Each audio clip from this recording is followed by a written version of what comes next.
ಉತ್ತರ ಕರ್ನಾಟಕದ ಹೆಮ್ಮೆಯ ರೈತ ಧ್ವನಿ ಟಿವಿ ಚಾನೆಲ್, ಬೆವರಿಗೊಂದು ಭರವಸೆ. ಅಳ್ಳಾವರದಲ್ಲಿ ನಿಷೇಧಿತ ಮಾವ ಹಾವಳಿ. ಹೌದು, ಕರ್ನಾಟಕದ ಪವರ್ಫುಲ್ ಸಚಿವ ಸಂತೋಷ್ ಲಾಡ್ ಪ್ರತಿನಿಧಿಸುವ ಕಲಘಟಕಿ ವಿಧಾನಸಭಾ ಕ್ಷೇತ್ರದ ಪ್ರಮುಖ ಪಟ್ಟಣವಾದ ಅಳ್ಳಾವರದಲ್ಲಿ ನಿಷೇಧಿತ ಮಾವ ಪದಾರ್ಥದ ಹಾವಳಿ ಹೆಚ್ಚಾಗಿದೆ ಎಂಬ ಆರೋಗ್ಯ ಕೇಳಿಬಂದಿದೆ. ಧಾರವಾಡ ನಗರದಿಂದ ಸುಮಾರು 25 ಕಿಲೋಮೀಟರ್ ದೂರದಲ್ಲಿರುವ ಅಳ್ಳಾವರ್ ಇದೀಗ ತಾಲೂಕು ಕೇಂದ್ರವಾಗಿದ್ದು ಪಟ್ಟಣ ಪಂಚಾಯಿತಿಯೂ ಇದೆ.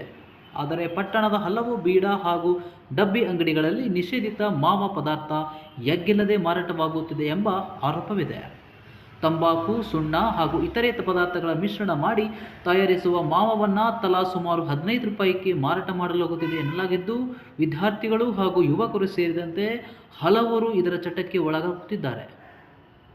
ತಂಬಾಕು ಸೇವನೆಯಿಂದ ಆರೋಗ್ಯದ ಮೇಲೆ ಗಂಭೀರ ದುಷ್ಪರಿಣಾಮ ಉಂಟಾಗುವ ಸಾಧ್ಯತೆ ಇದ್ದು, ಕ್ಯಾನ್ಸರ್ ಸೇರಿದಂತೆ ವಿವಿಧ ಕಾಯಿಲೆಗಳ ಅಪಾಯವೂ ಇದೆ ಎಂದು ಆರೋಗ್ಯ ತಜ್ಞರು ಎಚ್ಚರಿಸಿದ್ದಾರೆ. ಈ ಹಿನ್ನೆಲೆಯಲ್ಲಿ ನಮ್ಮ ನ್ಯೂಸ್ ಸಮೂಹದ ರಾಜ್ಯ ಉಪಸಂಪಾದಕ ಬಸವರಾಜು ಅಳ್ಳಾವರಕ್ಕೆ ಭೇಟಿ ನೀಡಿ ಗುಪ್ತ ಕಾರ್ಯಾಚರಣೆ ಮೂಲಕ ಮಾಹಿತಿ ಹಾಗೂ ವಿಡಿಯೋ ಸಂಗ್ರಹಿಸಿ ಈ ಸಮಸ್ಯೆಯತ್ತ ಬೆಳಕು ಚೆಲ್ಲಿದ್ದಾರೆ.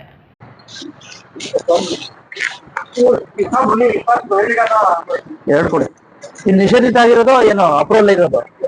ಇದು ಅಪ್ರೂವಲ್ ಇರೋದು ನಿಷೇಧಿತ?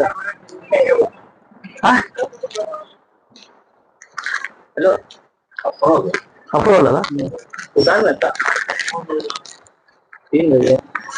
ರಾಶಿ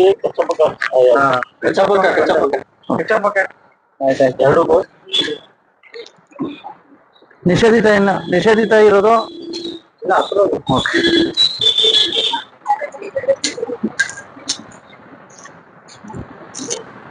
ಇನ್ನಾದರೂ ಅಳ್ಳಾವರ ಪಟ್ಟಣದಲ್ಲಿ ನಡೆಯುತ್ತಿದೆ ಎನ್ನಲಾಗುತ್ತಿರುವ ನಿಷೇಧಿತ ಮಾವ ಮಾರಾಟಕ್ಕೆ ಕಡಿವಾಣ ಬೀಳುತ್ತಿದೆಯೇ?